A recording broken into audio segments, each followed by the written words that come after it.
আওয়ামী লীগকে কি নিষিদ্ধ করবেন ইউনূস?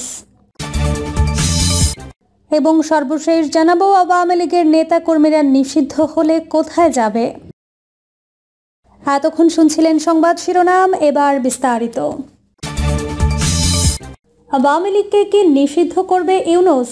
গণহত্যার দায়ে অভিযুক্ত আওয়ামী লীগের সভাপতি শেখ হাসিনা সহ দলটির বেশিরভাগ শীর্ষ নেতা গেল জুলাই আগস্টে ছাত্র জনতার উপর নির্বিচারে গুলিবর্ষণের অভিযোগে এই দলটির নেতৃত্বাধীন সরকারের বিরুদ্ধে ফুঁসে ওঠে সাধারণ মানুষ। আন্দোলনের তোড়ে অবশেষে 5 আগস্ট খড়কুটোর মতো ভেসে যায় আওয়ামী লীগ সরকার। পদত্যাগ করে ভারতে পালিয়ে যান হাসিনা। তখন থেকে দেশে আওয়ামী লীগের রাজনীতি নিষিদ্ধের দাবি জানিয়ে আসছে বৈষম্য বিরোধী ছাত্র আন্দোলন সহ বেশ কয়েকটি দল ও সংগঠন। এরই মধ্যে আওয়ামী লীগের ভাতৃপ্রতিম সংগঠন বাংলাদেশ ছাত্রলীগকে সন্ত্রাস বিরোধী আইনের আওতায় নিষিদ্ধ করা হয়েছে। তবে সরকারের পক্ষ থেকে আওয়ামী লীগকে নিষিদ্ধ করার ব্যাপারে এখনও সুস্পষ্ট কোনো বার্তা দেওয়া হয়নি। সম্প্রতি যুক্তরাজ্য ভিত্তিক সংবাদ মাধ্যম বিবিসি বাংলা সার্ভিসকে এক দীর্ঘ সাক্ষাৎকার দিয়েছেন অন্তর্বর্তী সরকারের প্রধান উপদেষ্টা অধ্যাপক মোহাম্মদ ইউনূস। সেই সাক্ষাৎকারে আওয়ামী লীগ নিষিদ্ধ বা তারা নির্বাচনে অংশ নেওয়ার সুযোগ পাবে কিনা এমন প্রশ্নের জবাবে প্রধান উপদেষ্টা বলেছেন, আমার বরাবরই পজিশন হলো যে আমরা সবাই এই দেশের নাগরিক। আমাদের এই দেশের ওপরে সমান অধিকার। আমরা সব ভাই ভাই। আমাদেরকে এই দেশেই বাঁচতে হবে, এই দেশকেই বড় করতে হবে। কাজেই যে মত দল করবে তার মতো করে সবকিছু করবে। এই দেশ থেকে কারো অধিকার কেড়ে নেওয়ার কোনো উপায় নেই। কিন্তু যে অন্যায় করেছে, যার বিচার হওয়া উচিত তার বিচার হতে হবে, এটুকুই শুধু যোগ করেন অধ্যাপক ইউনূস। এদিকে আওয়ামী লীগের রাজনীতি নিষিদ্ধের ব্যাপারে বৈষম্য বিরোধী ছাত্র আন্দোলন সহ সমমনা কিছু সংগঠন সরব হলেও প্রতিষ্ঠিত রাজনৈতিক দলগুলোর মধ্যে অনৈক্য দেখা গেছে। এ বিষয়ে অধ্যাপক ইউনূসের ভাবনা ওই যে ঐক্যমত্য। আমরা বরাবরই ফিরে যাচ্ছি ঐক্যমত্যে। সবাই মিলে যা ঠিক করবে আমরা তাই করব।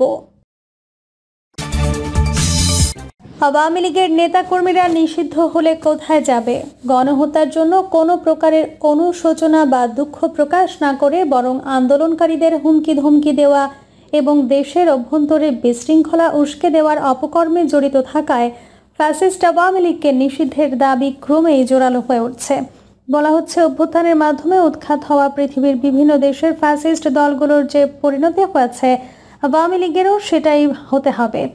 জুলাইয়ে ছাত্র জনতার অভ্যুত্থান দমন করতে রাষ্ট্রীয় বাহিনী এবং দলীয় ক্যাডারদের সরাসরি গুলি চালানোর নির্দেশ দেন শেখ হাসিনা।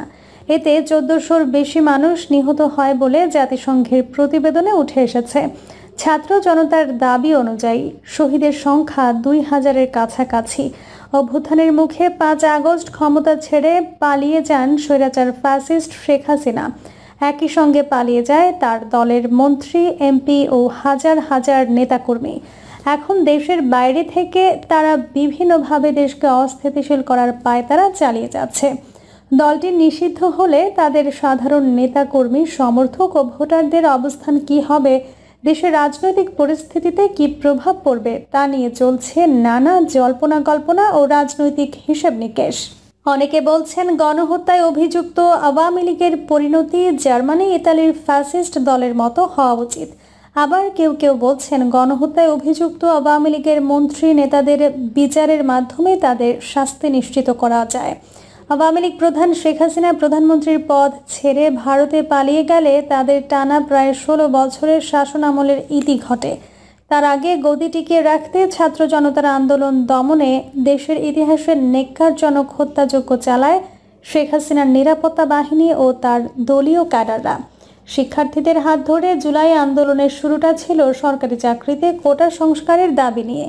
এই আন্দোলনকারীদের শেখ হাসিনার রাজাকারের বাচ্চা বলে কটূক্তি করলে শিক্ষার্থীরা ক্ষোভে ফেটে পড়েন। সারা দেশের বিশ্ববিদ্যালয়গুলো অগ্নিগর্ভ হলে আন্দোলন দমনে রাষ্ট্রযন্ত্রের সর্বশক্তি প্রয়োগ করে হাসিনা সরকার। একইভাবে লেলিয়ে দেওয়া হয় আওয়ামী লীগের সশস্ত্র ক্যাডারদের। তাদের উন্মত্ততায় রাজপথে বয়ে যায় রক্তের নদী। এক পর্যায়ে আন্দোলন রূপ নেয় সরকার পতনের এক দফা দাবিতে।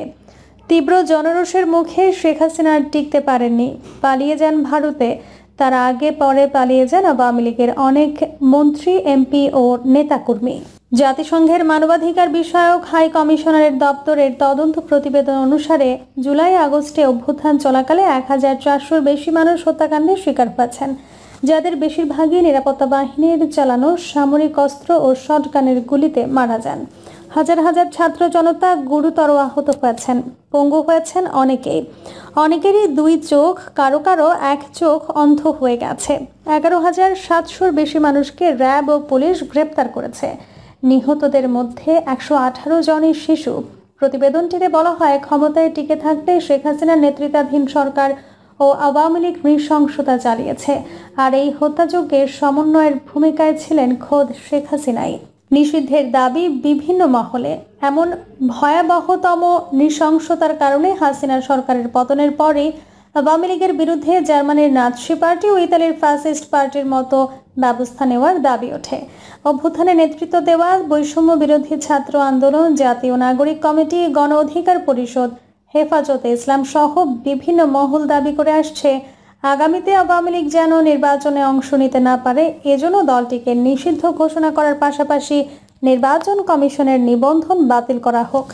গত ৭ ফেব্রুয়ারি বৈষম্য বিরোধী ছাত্র আন্দোলনের সাবেক সমন্বয়ক ও বর্তমানে অন্তর্বর্তী সরকারের উপদেষ্টা আসিফ মাহমুদ এক সাক্ষাৎকারে বলেন, আওয়ামী লীগ নিষিদ্ধ করার ব্যাপারে রাজনৈতিক দলগুলোর মধ্যেও এক ধরনের ঐক্যমত্য তৈরি হচ্ছে। দেশের মানুষ তৎকালীন ক্ষমতাসীন ওই দলের অগণতান্ত্রিক এবং একগুঁয়েমি মনোভাব ও কার্যকলাপ মেনে নিতে পারেনি বলেই ৫ আগস্টের আগে ও পরে তাদের মধ্যে দলটি নিষিদ্ধ করার বিষয়ে ঐক্যমত্য প্রতিষ্ঠিত হয়। রাজনৈতিক দলগুলোর মধ্যে এমন ঐক্যমত্য তৈরি হলে সরকারের জন্য যে কোনো সিদ্ধান্ত বাস্তবায়ন করা সহজ হবে। পরে ১৮ ফেব্রুয়ারি ফেসবুকে এক পোস্টে তিনি বলেন, আওয়ামী লীগ পরিচয়ে কারো নির্বাচন করার সুযোগ পাওয়া উচিত না। আন্দোলনে আহত হয়ে চিকিৎসাধীন অবস্থায় শহীদ হওয়া মোহাম্মদ হাসানের মরদেহ কাঁধে গত ১৪ ফেব্রুয়ারি আওয়ামী লীগকে নিষিদ্ধ করার দাবিতে মিছিল করেছে বৈষম্য বিরোধী ছাত্র আন্দোলন। ওই কর্মসূচিতে বৈষম্য বিরোধী ছাত্র আন্দোলনের সাবেক সমন্বয়ক আব্দুল হান্নান মাসুদ বলেন, আওয়ামী লীগকে চিরতরে নিষিদ্ধ করা হোক। কেউ যদি অন্য কিছুর দোহাই দিয়ে আওয়ামী লীগকে পুনর্বাসনের চেষ্টা করে, তবে জুলাইয়ে যেমন ২,০০০ শহীদ পাচ্ছি, আওয়ামী লীগকে নিষিদ্ধ করতে প্রয়োজনে আরও ২,০০০ জীবন দেব। তবু আওয়ামী লীগকে নিষিদ্ধ ঘোষণা করার লড়াই চালিয়ে যাব। এর আগে বাংলাদেশ খেলাফত মজলিসের মহাসচিব মাওলানা মোহাম্মদ মামুনুল হক, ইনকিলাব মঞ্চ সহ আরও কিছু রাজনৈতিক সংগঠন ও প্ল্যাটফর্ম থেকে আওয়ামী লীগ নিষিদ্ধের দাবি ওঠে। গণহত্যায় জড়িতদের বিচারে জোর। রাজনৈতিক বিশ্লেষকরা মনে করেন, কোনো রাজনৈতিক দল নিষিদ্ধ হওয়ার বিষয়টি জনগণের সমর্থন আছে কিনা তার উপর নির্ভর করে। এ ধরনের সিদ্ধান্ত নির্ভর করে জনগণের সমর্থনের ওপর। জনগণের সমর্থন যদি থাকে, সেজন্য দেশের অন্যতম বড় রাজনৈতিক দল বিএনপির নেতারাও নিষেধাজ্ঞার পক্ষে এখনই সরাসরি অবস্থান প্রকাশ করছে না। গত ১৩ ফেব্রুয়ারি বিএনপির গুলশানের কার্যালয়ে এক সংবাদ সম্মেলনে দলের মহাসচিব মির্জা ফখরুল ইসলাম আলমগীর বলেন, কোন পার্টি নিষিদ্ধ হবে, কোন পার্টি কাজ করবে, কোন পার্টি কাজ করবে না, জনগণ সিদ্ধান্ত নেবে। বিশ্লেষকদের মতে, কেউ কোনো অপরাধ করে থাকলে আইন আছে, আইনের আওতায় তার বিচার হবে। যে কোনো অপরাধের বিচারের সুযোগ আছে। আওয়ামী লীগ সরকারের যে মন্ত্রী, এমপি ও দলীয় ক্যাডাররা সরাসরি হত্যাযজ্ঞে অংশ নিয়েছেন, তাদের বিচার নিশ্চিত করা গেলেই দলটির এক প্রকার সাজা হয়ে যাবে। যেহেতু তাদের পুরো হাইকমান্ডই হত্যাকাণ্ড সমন্বয় ছিল, সেহেতু বিচারের কাঠগড়ায় দাঁড়িয়ে তাদের সবাইকেই শাস্তির মুখে পড়তে হবে। জুলাই গণহত্যায় জড়িতদের বিচারের জন্য সরকারের পুনর্গঠিত আন্তর্জাতিক অপরাধ ট্রাইব্যুনাল কাজ করছে। এরই মধ্যে শেখ হাসিনা সহ তার মন্ত্রী নেতাদের বেশ কিছু মামলায় আসামি করে বিচার প্রক্রিয়া শুরু হয়েছে। আওয়ামী লীগ নিষিদ্ধ হলে প্রতিক্রিয়া কি হবে? গণদাবির মুখে যদি সরকার আওয়ামী লীগকে নিষিদ্ধ করার পথে হাঁটে, সেক্ষেত্রে কি প্রতিক্রিয়া হতে পারে তা নিয়ে সংশ্লিষ্ট মহলেরও নানা আলোচনা আছে। এমন সিদ্ধান্তে দলটির নেতাকর্মী, সমর্থক ও শুভাকাঙ্ক্ষীদের প্রতিক্রিয়া ও চাপের বিষয় রয়েছে। পাশাপাশি আন্তর্জাতিক মহলের হ্যাঁ না অবস্থানেরও বিষয় থাকবে। আওয়ামী লীগের সমমনা মহল মনে করে, দেশের রাজনীতিতে আওয়ামী লীগ একটি বড় দল। তাদের লাখ লাখ নেতাকর্মী, সমর্থক ও শুভাকাঙ্ক্ষী আছে। দলটির একটি নির্দিষ্ট ও বড় সড় ভোট ব্যাংকও আছে। বিগত নির্বাচনগুলোতে দেখা গেছে, মোট ভোটের ৩০ থেকে ৩৫% আওয়ামী লীগের রিজার্ভ ভোট। আলোচিত 111 সরকারের অধীনে অনুষ্ঠিত 2008 সালের নির্বাচনে আওয়ামী লীগের ভোটের হার ছিল 48%। তার আগে 2001 সালের নির্বাচনে আওয়ামী লীগ 40.21% ভোট পায়। শেখ হাসিনা ও তার বলয়ের হাইকমান্ড একগুঁয়ে সিদ্ধান্ত নিয়ে নেককারজনক হত্যাকাণ্ড চালালেও আওয়ামী লীগের তৃণমূলের বড় একটি অংশের এতে সায় ছিল না।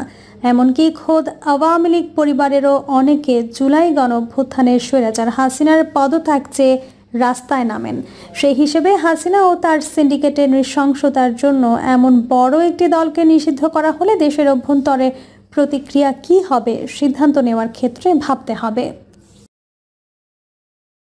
প্রিয় দর্শক, এই ছিল এখনকার সর্বশেষ সংবাদ। আপডেট সব সংবাদ পেতে চ্যানেলটি সাবস্ক্রাইব করে বেল আইকনটি ক্লিক করে রাখুন।